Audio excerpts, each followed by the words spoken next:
जय हिंद। चलिए अब समझते हैं हम लोग लेबर लॉ के बारे में। क्या है ये लेबर लॉ? एक्चुअली 2005 में इसे 3 अलग अलग लॉ को मिला के बना दिया गया था, जिसमें ट्रेड यूनियन एक्ट 1919 था, फिर डिस्प्यूट एक्ट 1947 फिर लेबर लॉ 1948 को मर्ज करके बनाया गया था।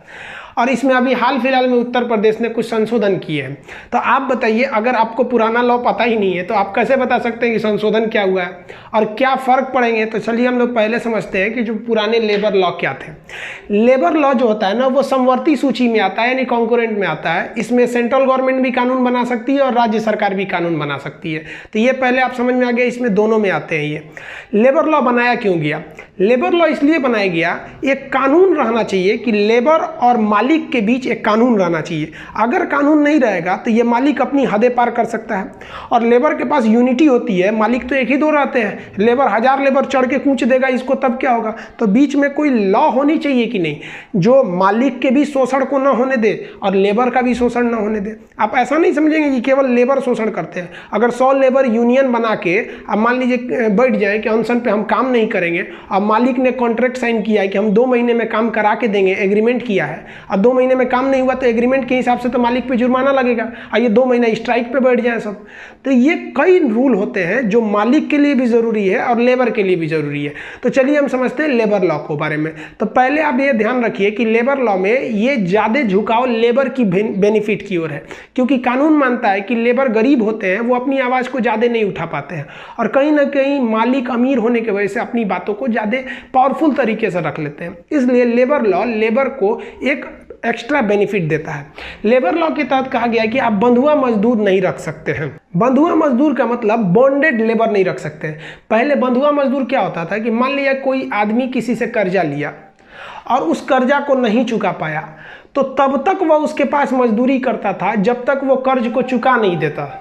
इसी को बंधुआ मजदूर कहा जाता था। तो अभी आप किसी को बंधुआ मजदूर नहीं रख सकते हैं। और क्या भाई? तो कंपनसेशन देना अनिवार्य है। यदि कार्यस्थल पर किसी मजदूर की मृत्यु हो गई तो उसके घर वालों को मुआवजा देना पड़ेगा। यदि उसके विकलांग हो गया, हाथ पैर टूट गया, तो इलाज कराइए, उसके बाद भी उसको कुछ पैसे देने पड़ेंगे। दूसरा, बिल्डिंग्स रूल होते हैं कुछ कि अगर बहुत ज़्यादा ऊंचाई पे काम कर रहा है तो नीचे जाली लगवाना पड़ेगा कि भाई दी वो फिसल के गिरा तो जाली पे अटक जाएगा। तो ये सब कुछ रूल्स होते हैं उसके लिए। मजदूर अगर धूप में काम कर रहा है तो उसके लिए भी आप देखे होंगे, बड़ी बड़ी बिल्डिंग रहती है तो हरा रंग का एक पर्दा डाल देता है, उन लोग के लिए भी, वो भी इंसान है। तो ये बिल्डिंग्स रूल होते हैं कुछ, उनको टाइमली आपको क्या देनी है? सैलरी देनी है। ये भी उनको ये नियम थे। तो ये ऐसे कुछ नियम है ना जो कभी नहीं बदल सकते। इनको एक तरह से कह सकते हैं कि ये मजदूरों का मूल अधिकार है। और कुछ और अधिकार है जिनमें कभी कभी छेड़छाड़ हो भी जाता है, अभी हुआ भी है। हम इसीलिए ना इसको 2 कैटेगरी में लिख दिए हैं। हालांकि ये सब लेबर लॉ का ही नियम है। अभी यूपी ने कुछ चेंजिंग कर दिए, इसलिए पहले इसको बता देते हैं, पहले समझा देते हैं, फिर आपको बताएंगे चेंजिंग क्या है। लेबर को 8 घंटे ही काम करा सकते हैं, और 8 घंटे के बीच में 4 घंटे के बाद आप उसे 30 मिनट का गैप देंगे। अगर गैप नहीं देते हैं तो लेबर लॉ का आप उल्लंघन करते हैं, आप पे ऊपर कानूनी कार्रवाई हो सकती है। दूसरा, वेज एक्ट, उनका भाड़ा कितना होता है, कितनी उनको सैलरी देनी है। तो देखिए, सैलरी उनको 8 घंटे का देना है। यदि आप 8 घंटे से 1 घंटा एक्स्ट्रा कराते हैं, यानी 9 घंटे कराते हैं, तो वेज एक्ट के तहत ये 9 घंटा ये 8 घंटा के बराबर नहीं होगा। यानी शुरुआती 1 घंटा से लेकर 8 घंटा तक जितनी सैलरी मिलती है, यानी हर घंटे के हिसाब से अगर वो 8 घंटा क्रॉस करके ओवर टाइम कर रहा है तो उसे दुगनी सैलरी देनी पड़ेगी। मान के चलिए कि किसी व्यक्ति को प्रतिदिन 8 घंटा काम करने का 100 रुपये मिलता है, या सॉरी 800 मिलता है, ताकि आपको समझने में आसानी हो।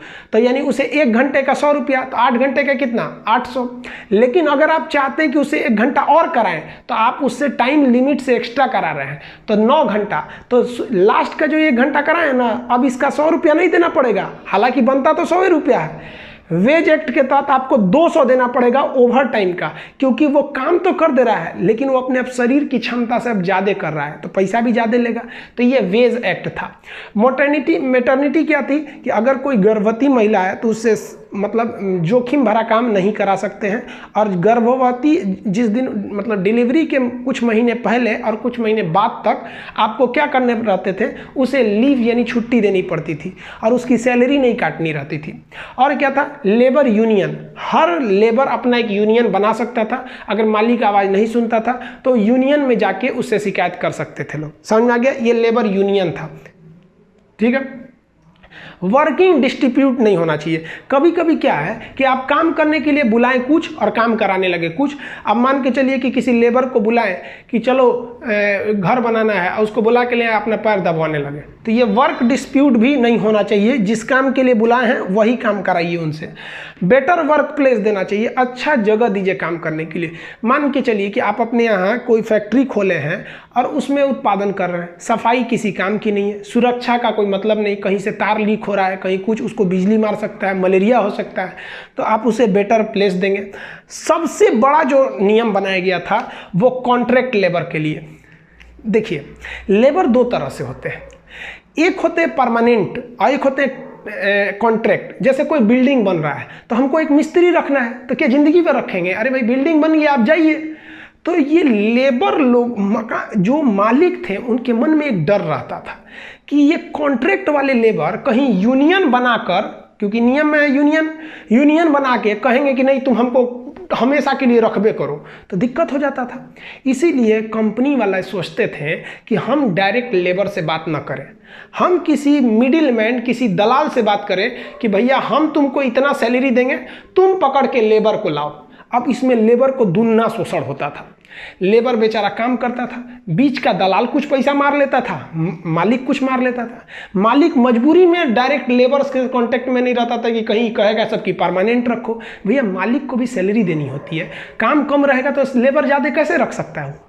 तो सरकार ने कह दिया कि लेबर लॉ में संशोधन करके कि अब कंपनी बेफिक्र होकर दलाल यानी मिडिल मैन को हटाएं और खुद जाके लेबर से बात कर लें कि भैया हम तुमको परमानेंट नहीं रख रहे हैं, इस काम के लिए 2 साल या 3 साल के लिए रख रहे हैं, मंजूर है तो साइन करो, नहीं तो जाओ भैया। और अगर वो साइन कर दिए तो फिर कोर्ट भी उनकी बात नहीं सुनेगी कि भैया आपको तो पहले ही आपको बुलाया गया था कॉन्ट्रैक्ट बेसिस पर। लेकिन याद रखिए इसमें फ़ायदा दोनों को हुआ। कैसे? लेबर को फ़ायदा हो गया कि बीच में दलाल नहीं है, कंपनी को फ़ायदा हो गया कि लेबर मनमानी नहीं करेंगे। और इसमें एक और बात कहा गया, आपको जो पेमेंट देना है वो इक्वल देना है, जो आपका परमानेंट लेबर है उसको भी उतनी सैलरी, और जो आप कॉन्ट्रैक्ट बेसिस पे रखे हैं अस्थाई उसको भी उतनी ही सैलरी, उतनी ही सुविधाएं देनी पड़ेगी। तो फायदा हुआ कि नहीं? कंपनी को भी फायदा। कंपनी को 2 तरह का नियम बनाना पड़ता है, भैया ये वाला नाश्ता टेम्पोररी के लिए है, ये वाला नाश्ता परमानेंट के लिए है। अब भैया सबके लिए एक है, तो ये इक्वल पेमेंट देना था। और सब कुछ सेम फॉर ऑल, जितने रूल थे, ऑल का कहने का सेंस है कि जो परमानेंट लेबर है उनके लिए और जो कॉन्ट्रैक्ट लेबर है उनके लिए सेम प्रावधान रखने थे। ये था हमारा लेबर लॉ। समझ में आया? और कुछ बातें थी लेबर लॉ में। देखिए क्या कि अगर मजदूर को हटाना है तो हटाने से पहले गवर्नमेंट को इन्फॉर्मेशन देना रहता है कि भैया हटाइए।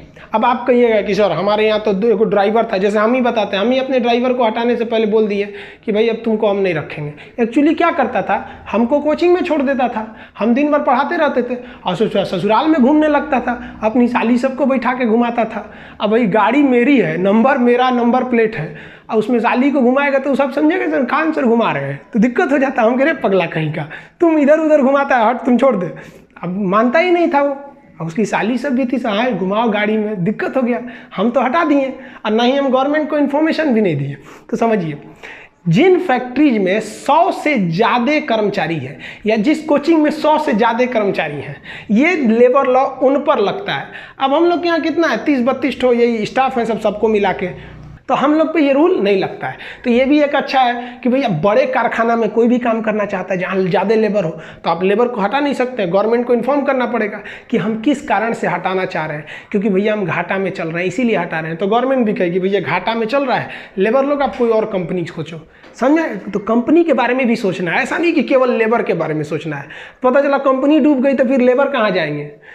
तो अब देखिए दूसरा क्या था कि जो भी डिस्प्यूट थे, लेबर और कंपनी के बीच में कुछ डिस्प्यूट, कुछ विवाद, कुछ मांग को लेकर झगड़ा हो जाता है तो उसको इजीली सॉल्व कर लेना है बैठा के। ये सब बातें लेबर लॉ में थी। लेबर लॉ के आ जाने की वजह से कंपनी के हाथ बंध जाते थे, क्योंकि इतनी सारी सुविधाएं लेबरों को दो और नहीं दीजिएगा तो कंपनी पे सरकार ताला मार देगी। इसीलिए कंपनी ना भारत में आने से पहले हिचकिचाती थी सर। चाइना ने क्या किया, लेबर को कोई सुविधा ही नहीं दिया। कहा कि मेरा कोई लेबर गड़बड़ कर रहा है, फोन करिए कौन लेबर गड़बड़ कर रहा है, उसको हटा देंगे, नया लेबर देंगे उसको। यानी चाइना में ज़्यादातर चाइनीज गवर्नमेंट केवल फैक्ट्रियों के बारे में सोचती थी, केवल फैक्ट्रीज के बारे में। चाइना कहता था कि लड़की गर्भवती महिला है उसको मत दीजिए, बाकी हम उसके घर पे राशन पानी भिजवा देंगे, अपना करेगी, आपको हम एकदम वेल ट्रेंड, वेल स्किल्ड, एकदम हट्टा कट्टा लेबर देंगे। लेबर झगड़ा करता है, बात मत सुनिए, भगाइए। ये सब चाइना का रूल था और चाइना ने इसी रूल के दम पर पूरी दुनिया के फैक्ट्रियों को अपनी ओर आकर्षित कर लिया और चाइना जबरदस्त बूम कर गया। जो एशिया का मरीज कहा जाता था, ससुराज एशिया का डॉक्टर बन गया।